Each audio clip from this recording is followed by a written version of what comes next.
Bapak, Ibu, dan saudara-saudara yang terkasih, mengapa Tuhan Yesus mengambil kita sebagai seorang sahabat? Mengapa Tuhan menyebut kita dan ingin menjadikan kita sebagai sahabatnya? Sebenarnya kalau kita baca lebih teliti dalam Alkitab, Tuhan Yesus atau Allah Bapa telah memanggil kita dengan berbagai sebutan.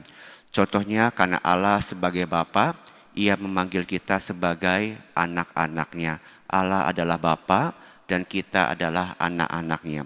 Dan juga pada kesempatan yang lain, Tuhan Yesus memanggil kita sebagai engkaulah saudaraku perempuan dan engkaulah saudaraku laki-laki jika engkau melakukan kehendak Bapakku. Hari ini juga Tuhan memanggil kita sebagai seorang sahabat, asalkan kita juga mau melakukan kehendak-Nya. Jadi sekali lagi mengapa Tuhan memanggil kita dengan sebutan anak, sahabat, dan saudara-saudara. Hari ini ingin menunjukkan kepada kita bahwa relasi kita dengan Tuhan itu harus dilandasi dengan suatu hubungan atau relasi yang pasti. Tuhan tidak ingin relasi kita hanya sekedar relasi yang tanpa makna, tanpa sebuah tujuan yang pasti. Karena sebuah hubungan apabila tidak jelas, apabila digantung tentu tidak enak. Tentu ya, kalau kita berpacaran tentu hubungan kita ingin pasti dibawa kemana. Ada juga hubungan suami istri yang jelas. Ada hubungan antara guru dan murid, karyawan dengan atasan dan sebagainya. Mengapa? Mengapa harus ada relasi yang pasti antara Allah dengan manusia?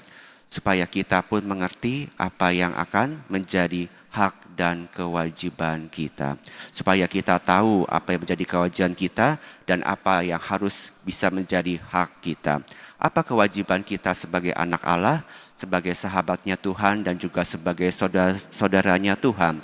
Sebagai anak Allah, seperti juga dalam sabda bahagia Tuhan Yesus dikatakan bahwa berbahagialah engkau yang membawa damai karena engkau akan disebut sebagai anak-anak Allah. Jadi supaya kita bisa menjadi anak-anak Allah, kita diundang untuk membawa damai. Demikian juga hari ini Tuhan menyebut kita sebagai sahabat karena Tuhan ingin kita melakukan kehendak Bapa. Apa itu kehendak Bapa? Jelas dalam bacaan Injil dikatakan, yaitu inilah perintahku kepadamu, kasihilah seorang akan yang lain. Oleh karena itu Bapak, Ibu, dan saudara-saudari yang terkasih, mari di dalam perayaan Ekaristi ini kita sungguh-sungguh mau berdoa dan bersyukur karena Tuhan ingin memiliki suatu hubungan yang intim dengan kita. Tuhan ingin agar relasi kita bisa menjadi sebuah relasi yang indah, seperti antara ayah dengan anaknya, antara saudara, dan juga terlebih sebagai seorang sahabat.